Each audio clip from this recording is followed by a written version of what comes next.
பணிந்திருப்பதே பணி எனக் கொண்டால் பரமனின் பாதம் தெரியும். பணிந்திருப்பதே பணி எனக் கொண்டால் பரமனின் பாதம் தெரியும். பாதமே பதவி என்றே பற்றினால் பரநிலை இகத்தில் புரியும். அணிந்து சுமந்த பொய்களை உதறி ஆனந்தமாக வாழ்வோம். அவனே கதியாய் அவனே அனைத்துமாய் அமைதியில் நிலைத்து வாழ்வோம். அணிந்து சுமந்த பொய்களை உதறி ஆனந்தமாக வாழ்வோம். அவனே கதியாய் அவனே அனைத்துமாய் அமைதியில் நிலைத்து வாழ்வோம். நீடித்த துன்பம் நிவாரணம். இந்த நிலைமைதான் நம்முடைய வாழ்க்கை. ஒரு பக்கத்துல நம்ம பார்க்கும் பொழுது இந்த வாழ்க்கை என்பதே துன்பத்தினுடைய தொடர்ச்சியோ என்று ஐயம் கொள்ள தோன்றுகிறது. பிறக்கிறோம், வளர்கிறோம், தேய்கிறோம், நோயுற்று போகிறோம், பிறகு இறந்து போகிறோம். இது உடலுக்கு நேரக்கூடிய துன்பம். வழியிலே உறவுகளால் அதிலே ஏற்படுகின்ற நெருடல்கள், உறவுகள் பிரிந்து செல்வதால் ஏற்படக்கூடிய வருத்தங்கள். இந்த உறவுக்கு அப்பால் உலகத்தை விட்டே நீத்து செல்லுகிறார்கள் நம்முடைய நெருக்கமானவர்கள். அதனால் விளைகின்ற துன்பம். நாம் இருக்க நம்மை விட்டு பொருள் விலகி போய்விடுகிறது. பொருள் இருக்க நாம் இந்த உலகை விட்டு விலகி போய்விடுகிறோம். அதுவும் துன்பமாகிறது. ஒரு விதத்தில் பார்க்கும் பொழுது துன்பத்தினுடைய நீட்சியே தான் இந்த தொடர்ச்சியாக செல்லுகின்ற வாழ்க்கையோ என்று நாம் யோசிக்க வேண்டி இருக்கிறது. நிவாரணம் தேடுவது என்பது நமக்கு சகஜமாகிவிட்டது, மிக இயல்பாகிவிட்டது. நாம் மகா சுவாமிகள் போன்ற மகான்களிடம் நிவாரணம் தேடி வருகின்றோம். நாம் தேடுகின்ற நிவாரணம் முழுமையாக நமக்கு கிடைக்காததற்கு காரணம் ஒன்று இருக்கிறது. ஏனென்றால் நாம் முழுமையான நிவாரணத்தை கேட்பதே இல்லை. நம்ம எல்லாமே ஃபயர் ஃபைட்டிங் டெக்னிக்ஸ் தான். நம்ம we have never been proactive. எது முழுமையான நிவாரணம் தருமோ அதை நாம் அவரிடம் கேட்பதே இல்லை. அந்த வேளைக்கு இது தேவை என்று நாம் எதை நினைத்து கொண்டிருக்கிறோமோ அதைத்தான் நாம் கேட்கிறோம். உதாரணமாக ஒருவர் குருவிடம் வந்து கேட்கிறார், ஐயா, நான் சந்தோஷமாக இருக்க விரும்புகிறேன், எனக்கு நிறைய பணம் தேவை அப்படிங்கிறார். அதுக்கு நேர சந்தோஷமே கேட்டுடலாமே தம்பின்றார். If you want, I want to be happy, so please give me lot of money. Somebody asks a guru. Guru smiles and tells him, why not ask for happiness straight away? அப்படின்ட்டு நம்ம இப்படித்தான் கேட்கிறோம். முழுமையான நிவாரணம் நாம் கேட்பதில்லை. ஆனால் சில தற்காலிக நிவாரணங்கள் நமக்கு மகாசாமிகளால் வழங்கப்படுகின்றன. அந்த நிவாரணங்கள் நம் மனதில் ஏற்படுத்துகின்ற தாக்கம் ஆழமானது. எதனால் ஆழமானது என்றால் அந்த நிவாரணத்தின் மூலம் நமக்கு ஒரு ரிலீஃப் கிடைக்கிறது இல்லையா, ஒரு நிம்மதி கிடைக்கிறது. மேலும் நமக்கு ஒரு நன்றி உணர்ச்சி எழுகிறது. இந்த நிம்மதி, இந்த நன்றி உணர்ச்சி, இவை இரண்டும் சேர்ந்து அவரோடு ஒரு பந்தத்தை, ஒரு சொந்தத்தை நமக்கு ஏற்படுத்தி விடுகிறது. அதுபோல் somehow establish contact with your guru, somehow even make him get angry towards you அப்படின்னு சொல்லுவாங்க. அது மாதிரி அப்படி ஒரு சொந்தத்தை, பந்தத்தை அது ஏற்படுத்தி விடுகிறது. அதற்கு பிறகு ஒரு நாள் நாம் முழுமையான நிவாரணம் கேட்போம். அப்பொழுது அதை தருவதற்கு அவர் எப்போதுமே சித்தமாக இருந்திருக்கிறார் என்பதையும் நாம் புரிந்து கொள்வோம். இப்படி நாம் இதை தெரிந்து கொள்ளுகிறோம். ஒரு முறை ஒரு அன்பர், அவருடைய மனைவிக்கு வயிற்றிலே புற்றுநோய் வந்திருக்கிறது. புற்றுநோய் வந்தா எவ்வளவு சிரமம். அதுவும் ஒரு மத்திய தர வகுப்புல இருக்கிறவங்க, மிடில் கிளாஸ் இல்ல லோயர் மிடில் கிளாஸ், புற்றுநோய் வந்தா அவங்க எங்க சிகிச்சைக்கு போவாங்க? நோயை காட்டிலும் சிகிச்சைகள் கொடுமையாக இருக்கக்கூடிய ஒரு விஷயம் இல்லையா? இப்போ பெரியவர்கிட்ட வந்து இந்த மாதிரி இருக்கு, சர்ஜரி பண்ணணும்னு சொல்றா, அதுக்கெல்லாம் நம்ம எங்க பண்ண வேண்டாம். உடனே சொல்ற, ஆஸ்பத்திரிக்கு போக வேண்டாம், ஆபரேஷன்லாம் வேண்டாம் அப்படின்னு. அப்படியா, பின்ன என்ன செய்ய அப்படின்னு கேட்டா, ரொம்ப விசித்திரங்க அது. திருத்துறைப்பூண்டி அங்கேருந்து திருத்துறைப்பூண்டிலேருந்து திருநெல்லிக்காவில் ரயில் நிலையம் அங்கே போனோம். அந்த ரயில்வே ஸ்டேஷன்லேருந்து மேற்க 1 கிலோமீட்டர் நடந்தா ஒரு வாய்க்கால் வரும். அந்த வாய்க்கால் கரையில் கனகல்னு ஒரு மரம் இருக்கும். அந்த மரத்தில் இருக்கிற இலையை கிள்ளி அந்த இலை காம்பை சாப்பிட சொல்லு, சரியா போகும் அப்படின்னா. திருத்துறைப்பூண்டி திருநெல்லிக்காவில் ரயில்வே ஸ்டேஷன், மேற்க 1 கிலோமீட்டர், அப்புறம் ஒரு வாய்க்கால், அங்கே ஒரு கனகல் மரம், அந்த இலை காம்பு சாப்பிடணும். இது எப்படிங்க தெரியும் இருக்கு? இது எப்படி தெரியும்? இப்படி ஒரு நிவாரணம் யாராவது சொல்லுவாங்களா? புற்றுநோய்க்கு it's a cancer continues to be a challenge to modern medicine. இவர் எங்கேயோ போய் நடந்து போய் ஒரு இலையை பறித்து சாப்பிடுங்கிறார். அந்த அம்மா போய் சாப்பிட்டாங்க. 80 ஆண்டுகள் உயிர் வாழ்ந்தார்கள் அந்த அம்மையார். 80 ஆண்டுகள் ஆரோக்கியமாக உயிர் வாழ்ந்தார்கள் அந்த அம்மையார். என்ன சொல்வீங்க இதுக்கு? இல்லை, வருந்தத்தக்க செய்தினா அந்த கனகல் மரம் அதற்கு பிறகு பராமரிக்கப்படாமல் போய்விட்டது. Maybe it was மென்ட் only for serving this purpose. அதோட அதனுடைய பங்கு முடிந்து விட்டது என்றதால் அந்த மரமும் மறைந்து விட்டது போலும் என்று சொல்ல தோன்றுகிறது. எங்கே உட்கார்ந்து கொண்டு எந்த வலிக்கு எப்படி ஒரு நிவாரணம் சொல்கிறார் என்பதை நினைக்க நினைக்க நம்ம ஆச்சரியம் நீண்டு கொண்டேதான் போகிறது. ஒரு முறை ஸ்ரீசைலம் நோக்கி ஒரு பயணம் சென்று கொண்டிருக்கிறார்கள். கொஞ்சம் தூரத்துல ஒரு கிராமத்துல ஒரு தங்கணும். இவங்க இன்னும் ஸ்ரீசைலம் போய் சேரல, ரொம்ப தூரம் இருக்கு. அந்த கிராமத்தை நோக்கி நடக்கும் பொழுது சும்மா வம்பு பேசி கொண்டு நடப்பதில்லை. அதனால எல்லாரும் விஷ்ணு சகஸ்ரநாமம் சொல்லுங்க, விஷ்ணு சகஸ்ரநாமம் சொல்லி கொண்டு வருகிறார்கள் அணுக்கு தொண்டர்கள். இல்லை, என்ன ஆகிறது, அவர்கள் சொல்லும் போது அந்த சகஸ்ரநாமத்தில் ஏதோ ஒரு இடத்துல சிக்கி கொண்டு விடுகிறார்கள். சிக்கி கொள்ளும் போது என்ன ஆகிறது, தொடர்ந்து சொல்ல முடியாமல் திரும்ப துவக்கத்துக்கு வருகிறார்கள். அங்க அது வரைக்கும் வராங்க. அப்புறம் அதை கண்டினியூ பண்றதுக்கு பதிலாக இந்த கிராமபோன்ல சில சமயம் இந்த ஊசி சிக்கிக்கும், அது மாதிரி சிக்கி கொண்டு திரும்ப ஆரம்பத்துக்கு போறாங்களே தவிர இது அந்த மனப்பாடம் பண்றதுல ஏதோ ஒரு பிரச்சனை இருக்கு. ஒரு குரூப்பாவே போகும்போது இது மாதிரி ஒரு குழப்பம் வருது.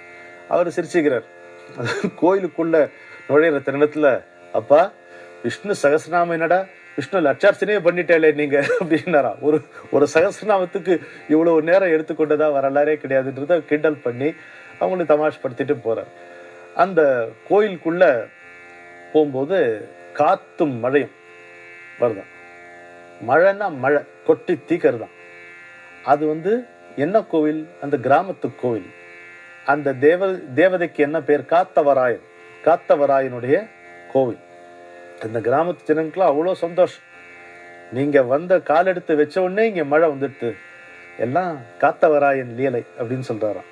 காற்று தானே மழையை தருகிறது, காற்று காப்பதால் தானே மழை வருகிறது, சேர்த்து வைத்த காற்றுத்தானே சிதறவும் வைக்கிறது இல்லையா?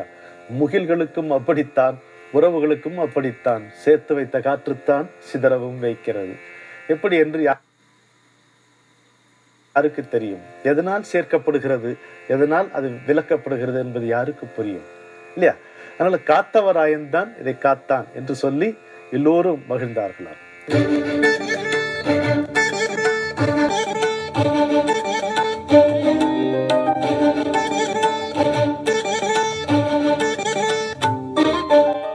இன்னும் ஒரு சம்பவத்தை பாருங்கள், எவ்வளவு அழகாக இருக்கிறது. ஒரு சின்ன பையன், அவனை கூப்பிடுறார், அடா அப்படின்ட்டு. என்ன கொடுத்து வச்ச பையன் பாருங்க, போய் நிற்கிறான். ஒரு மரத்தை காட்டுறார், ஃபுல்லா காக்கா உட்காந்துருக்கு. டேய், இந்த எல்லா காக்காயையும் நான் கத்த சொல்லட்டுமா? இப்படி பார்க்குறான் அந்த பையன். இல்லடா, இவ்வளோ காக்கா உட்காந்துருக்கு, என்ன முடியுமா? இல்லை பெரியவாள், நிறைய இருக்கு காக்கா, 100 கணக்கில் இருக்குமா? இருக்கும். எல்லா காக்காயும் நம்ம கத்த வைப்போமா இப்போ அப்படின்னு கேட்குறான். எப்படி பெரியவான், இதை பார் அப்படின்னு கா கா இவர் கத்துறாராம்.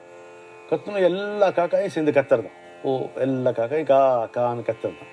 சிரிச்சுட்டே வா போலான்ட்டு உள்ள வரான். மடத்துக்கு தங்கி இருக்கிற இடத்துல ரொம்ப காக்காயெல்லாம் கத்துறது, இங்க இது கிளப்பி விட்டுது இவர், ரொம்ப காக்காயெல்லாம் கத்துறது, நிறைய விருந்தாளி வரப்போறா, சாப்பாடெல்லாம் ரெடி பண்ணி வைங்கோ அப்படிங்கிறாராம். இவன் பையன் நம்பிட்டு சிரிக்கிறான். இவர் தானடா கத்த சொன்னார் இதை உள்ளத்தையும். அப்புறம் இப்போ விருந்தாளி வரத்து, இந்த கிராமத்துல விருந்தாளி வரத்துக்கு எங்க அப்படின்னு பார்த்தா என்ன ஆச்சுன்னு. சரி, ஆனால் அவர் சொன்ன கேட்டுற வேண்டியது தானே, நாணயம் மீற முடியாது இல்லையா? எல்லாம் அண்டா சட்டியிலெல்லாம் என்னெல்லாம் பண்ண முடியுமோ எல்லாம் பண்ணி வைக்கிறாங்க. என்னாச்சுன்னா, பக்கத்துல ஒரு அரசியல் கட்சி கூட்டம் நடந்து அவர்கள்லாம் பெரியவர் இங்கே இருக்கிறாங்கிறது கேள்விப்பட்டு இங்கே அவரை தரிசனத்துக்காக வருகிறார்கள். வந்தா எல்லாருக்கும் போடுறா சாப்பாடுன்னாரு. பண்ணி வச்சிருக்கேன், விருதான் முதல்ல காக்காயை கத்த வச்சு விருந்தாளியை வரவழைச்ச கதையாச்சு இல்லையா? மழையை வரவழைச்சு அது காத்தவராயின் மேல போட்டவராச்சு. இப்படி வரிசையா சொல்லி கொண்டே நம்ம போகலாம். சகஸ்ரநாமத்தை லட்சார்ச்சனையாக மாத்தி விட்டவராச்சு. இப்படி எவ்வளோ தமாஷ் பண்ணிக்கிட்டே தான் இருக்கார். அப்புறம் ஒரு கனகல் மர இலை காம்புனால ஒரு கேன்சரை cure பண்ணவராச்சு.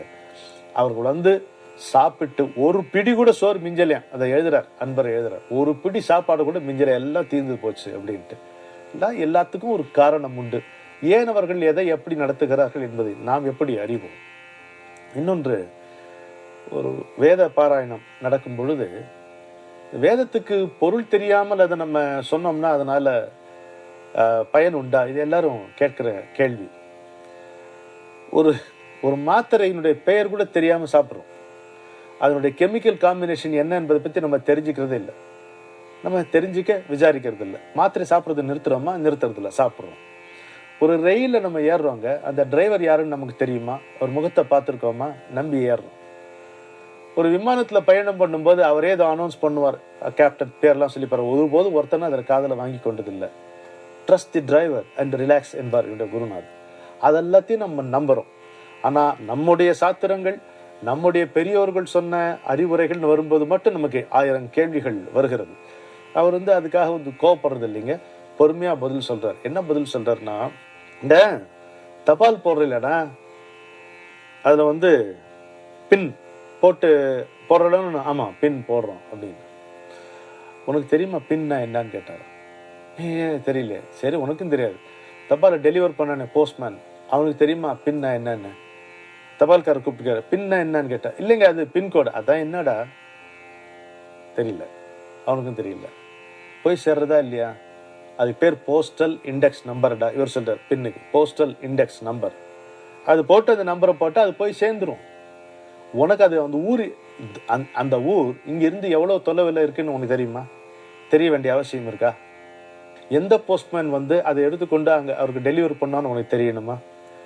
All that you have to do is put the PIN number and the letter will reach automatically. இல்லையா? கட்டாயமாக it will be delivered to the person for whom it is meant. For whom it is meant. அதே மாதிரி இங்கே வேதத்தை அதனுடைய பொருள் தெரிகிறதோ இல்லையோ, இது பெருமைக்குரியது, இது விசேஷமானது, இது நம்மை கரை சேர்க்கின்ற வல்லமை வாய்ந்தது என்கின்ற நினைப்போடு பணிவோடு நாம் அதை வெளிப்படுத்தினால் அது எங்கு போய் சேர வேண்டுமோ அந்த வேதம் முழுக்க பிரார்த்தனைகள் இருக்கின்றன. இந்த பிரார்த்தனை எந்த இறைவனை, அவனுடைய எந்த அம்சத்தை சென்று அடைய வேண்டுமோ சென்று அடையும். அங்கிருந்து நமக்கு என்ன வர வேண்டுமோ அது வந்தே சேரும். prayers go up, blessings come down என்று அழகாக வாக்கியங்கள் நாம் பார்ப்போம். prayers go up, blessings come down. அவை மேலே தான் போகும். இங்கே மனோபாவம் மிகவும் முக்கியம். நமக்கு என்ன தெரியும் தெரியாது என்பதல்ல முக்கியம், இல்லையா? எப்படி பார்க்கிறோம்? இன்றைக்கு மகா சுவாமிகளின் மகா வாக்கியம் என்னவென்று பார்ப்போம். எவன் வினயம் உள்ளவனோ அவனே சீடன், அவனே மாணாக்கன் என்கிறார். One who is humble, he alone is a disciple, he alone is a student என்று சொல்லுகிறார். எவன் வினயம் உள்ளவனோ அவனே சீடன், அவனே மாணாக்கன். என்றால் என்னன்னா, வித்தை கற்றவனுக்கு எப்படி வினயம் இருக்க வேண்டுமோ அதே மாதிரி வித்தையை கற்பவனுக்கு வினயம் இருக்க வேண்டும். வினயம் என்பது முதற்படி, இடைப்படி, இறுதிப்படி, எல்லா படியும் வினயம் இருக்க வேண்டும். அந்த வினயம்தான் பக்தியாக பரிமளிக்கிறது. அந்த வினயம்தான் இதயத்தை திறந்து வைத்து அறிவுரைகளை சரியாக வரவழைத்துக் கொள்ளுகிறது. அந்த வினயத்தின் மூலம்தான் ஒரு குருவினுடைய போதனைகள் புரிகின்றன. அந்த வினயத்தின் மூலம்தான் குருவினுடைய போதனையை காட்டிலும் குருவே முக்கியம் என்கின்ற தெளிவை கொடுக்கிறது.